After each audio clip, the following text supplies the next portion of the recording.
Welcome. Today we're going to be talking about one of the biggest barriers to success and fulfillment and, even being the parent or the spouse or the leader that you want to be. And that's the fear of failure. Now, more specifically, we're going to talk about, why progress matters more and why we break free and move past perfectionism and the things that are holding us back from fear and finally start taking meaningful action. So maybe you're a dad who feels the pressure of providing, but secretly wonders if you're doing enough. Or maybe you're a mom who's constantly juggling everything for everyone, leaving your own dreams on the back burner. Or maybe, gosh, you could even just be an entrepreneur or a business owner or someone who's been grinding away at their job that just no longer fuels you, feeling trapped between responsibilities and the fear of maybe making the wrong move. Whatever situation you're in, if you have ever felt stuck, overwhelmed, or like you're constantly waiting for the perfect moment to start something important, then you are in the right place because maybe, you've been wanting to make that career change or start a side hustle or, take better care of yourself or finally step up as the leader that you know that you're meant to be. But, something is just stopping you. And honestly, that thing is fear. The fear of getting it wrong, the fear of what others might think, the fear of failing in front of the people you love. So today, I want to show you that failure is not something that you should avoid, but something that you should embrace, because when you shift your perspective from failure, it becomes one of the greatest teachers and the key to finally making progress on the things that truly matter. So if you've ever found yourself stuck in a place, unable to move forward because you're afraid to make the mistake, or putting off a big decision or goal because it didn't feel like the perfect time, or abandoning projects or maybe business ideas or personal goals halfway through because they just weren't turning out the right way, then this video is going to be for you. So let me ask you, have you ever had a big dream or goal that excited you and you just started putting off because you didn't feel ready, or you find yourself endlessly planning and researching instead of actually taking action? Have you ever felt that pressure to get something perfect the first time around? Like, do you worry about what others might think if you tried something new and it didn't go as planned? Like, if those hit home to you, then you're in the right place. Now, my name is Jake Talbert. I'm the founder. I am the author of this book that's called The Giver Method. I'll put a link in the description where you can go get access to it on Amazon. It is an Amazon bestseller and it's changing people's lives. It's the best $10 you could invest in yourself as a parent, as a leader, as someone who's trying to make shifts and changes within their life. Yeah, if you're not ready to buy the book, I'll also put a free resource down there called The Giver's Roadmap that you can get access to. Now, I have worked with so many people. I've worked with dads. I've worked with moms. I've worked with so many business owners, entrepreneurs, professionals who were once paralyzed by fear and have since broken free of that. And they create these extraordinary impact in their lives and the lives of those around them, those closest to them. So today I want you to imagine like you're here in my office with me, sitting down one-on-one coaching session, and I'm going to walk you through these proven strategies that are going to help you to overcome that fear of failure and embrace progress, and then finally take action on the things that truly matter to you. This is not going to be a short video because these are going to be really in-depth things with so much value. Like, they're the exact strategies I use with clients and the people who have felt burnt out and stuck and unsure of their purpose. I want to help you just like I help them to break free from perfectionism and those things holding them back and step into your full potential. Now, before we dive in, if you are new here, hit that subscribe button, ring the bell for notifications. We want to make sure you don't miss out on any of the content about unlocking your potential and creating meaningful impact. You can also find us on TikTok, Instagram, LinkedIn, or at thegivermethod.com. So let's get started from here on how we take you down this journey moving past fear and perfectionism to progress, from fear to freedom and from stuck to unstoppable. Now, the first one I want to dive into is about redefining failure as feedback, because let's be real, failure, it does feel personal. I mean, if you're a dad or a mom, maybe it's that moment where you lost your patience with your kids, like you're being a bad parent, or maybe you're an entrepreneur and that business idea didn't take off as you'd hoped, or you're grinding in that job and you feel stuck. Like most of us, we're just conditioned to see failure as like this final moment, something to be ashamed of, and that says like maybe you're not good enough. And that perspective, it keeps us trapped and afraid to try anything new and afraid to make any sort of mistakes. But what if we just reframed it and that failure isn't what you think it is? What if it instead isn't the dead end, but it was actually the necessary step? It was the thing you had to do to get your life and career and relationships to where you want. Like, the truth about failure that no one wanted to tell you about when you were growing up is that the most successful and fulfilled people don't avoid failure. They actually just understand it differently. They see it as feedback, not a verdict, as they move forward. Think about teaching a kid who rode a bike and they didn't nail it on the first try. Like, no parent expects them to at that point. But Every wobble and every time they fail, we learn a little bit about balance and how to steer and how to adjust. And, was there failure? Yeah, but we didn't give up completely. I mean, think about, Thomas Edison. Yeah, he didn't fail after the 10,000 times he tried something. He found that it took 10,000 ways that just didn't work. And he's going to move on to the next one. Michael Jordan always used that quote of he missed the 9,000 shots in his career, lost 300 games because of it, but he credits those as the things that helped push him to become great. Oprah told, that if she wasn't a fit for television. And if she hadn't done what she wanted to, what would have happened? Do you believe she's not fit for television? Because clearly she was. What separates the people who make an impact are, from those who are stuck, it isn't their talent or their skill. It's their relationship with how they view that sort of failure, how they rewire their brain. And you can do the same thing, because if failure holds you back, it's time to train your brain on how to move past that. So you start by first thing I would say is to use a journal to start writing down, failure feedback. As you encounter something like a failed project or something that didn't go the right way, write down ideas of what happened, what did you learn from it? How can you apply lessons moving forward? Think about it this way, if you lost your temper at your son, while you're trying to read something at dinner, you may have done that last night, then, you could be hey, what I learned is that I need some time to decompress from work, or I need, this particular thing so I can engage with my family the way I want to. And the next time I'm going to walk, take a walk before maybe I lose myself on the outside. It shifts your brain from maybe self-criticism to self-improvement. Now, you can also use what I call the success analogy, where, you prove failure as a part of growth. You look back on the successes you've had in your career, with your family, and your personal growth. Dig beneath the surface and what failures actually came before that success. Got a great job, but what had to happen? How many times were you rejected before you got that job? You have a strong relationship. Great. What likely difficult decisions or hard things made that happen?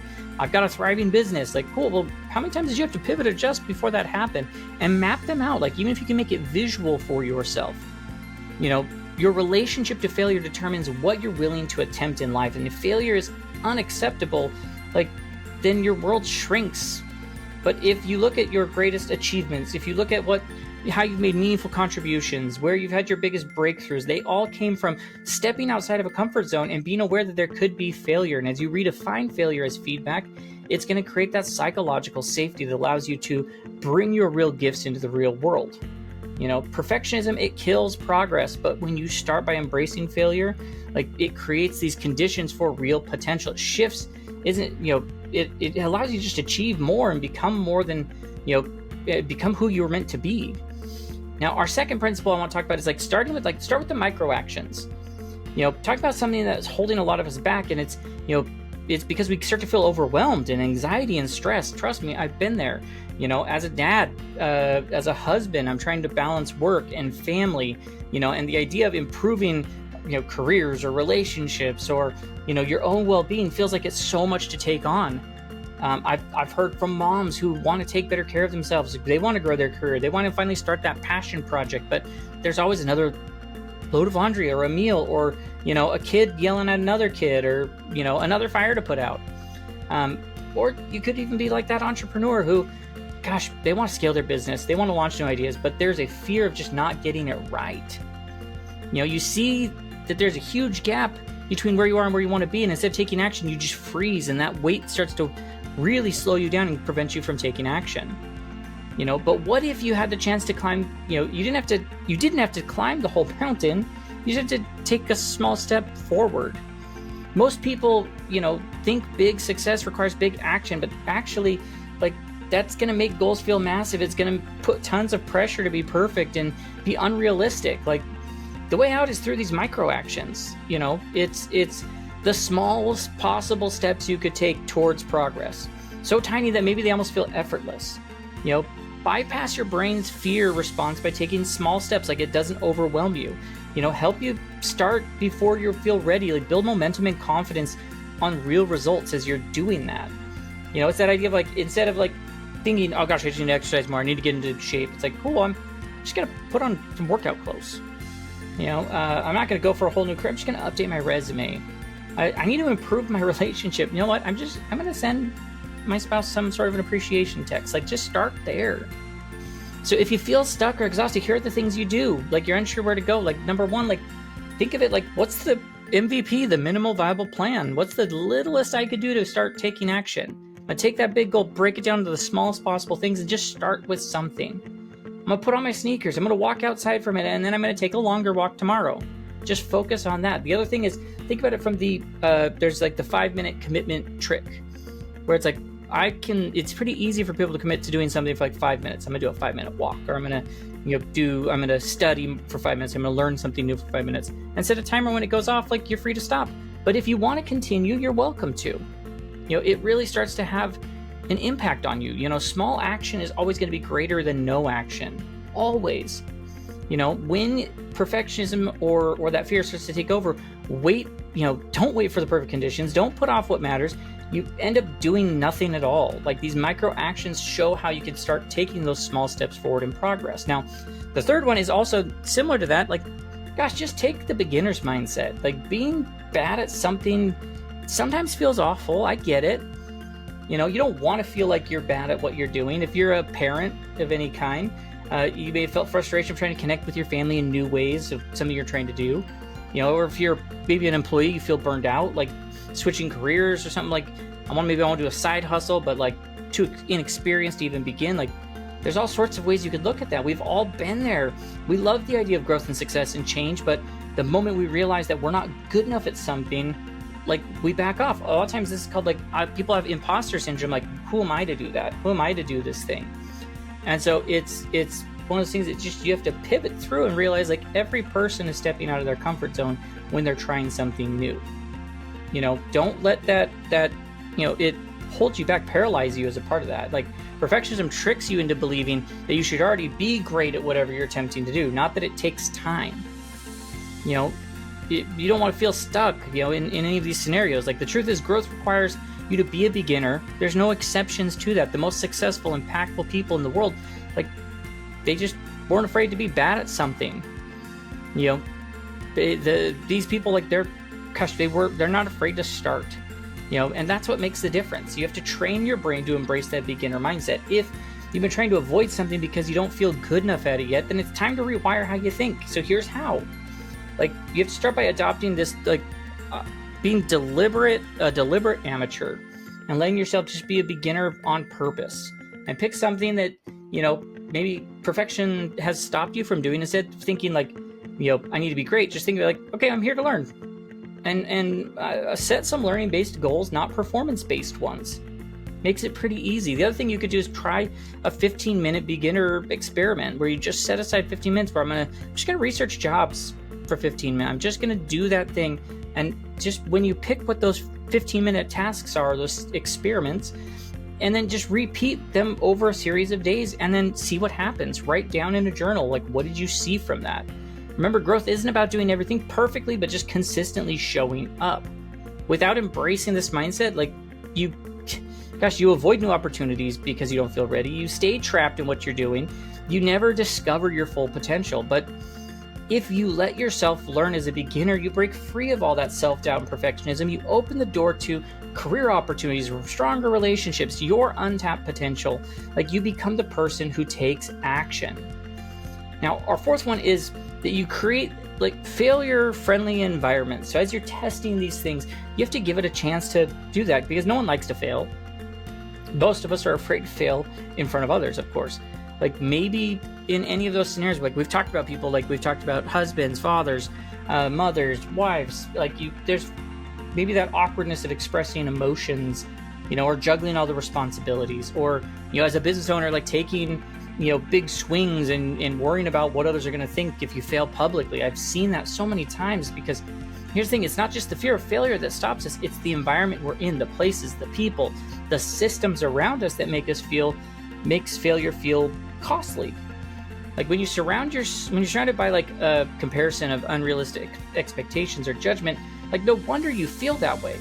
But if you could intentionally create the environment where failure isn't something to be feared, but it fuels your growth, it's important to these things. So what you want to do is, like, think about it from the perspective, like a child learning to walk doesn't quit, they keep going. The New employee thrives on their team. An entrepreneur takes those risks. Like you can't stay small. You can't hesitate what you're doing. You can't abandon these ideas. The solution is build that environment of encouragement. Okay. Now, what you want to do is start by looking at how can I create a growth-focused, maybe social circle. Let me start by surrounding myself with people who have a growth mindset. Find those people and start some sort of check-in weekly or every other week. Check-in with them, whether it's in person or virtually. Surround yourself with the people who talk about growth, not just success. That's going to be one of the first pieces that's going to be so important to that. And then of course, the thing to remember with this is like, you just basically want to make growth a default in what you're looking to do and who you're trying to put around you. You can set up your desk at home, your workspace, what are the right books or sticky notes you need? How do I create the feed of good information through my social media? How do I take action on each of those pieces so I don't feel stuck? I can try new things faster. I can recover quicker. I can unlock these new opportunities. Now, our fifth principle, you have to leverage your strengths, or in the Giver method, we talk about your gifts and your superpowers, okay?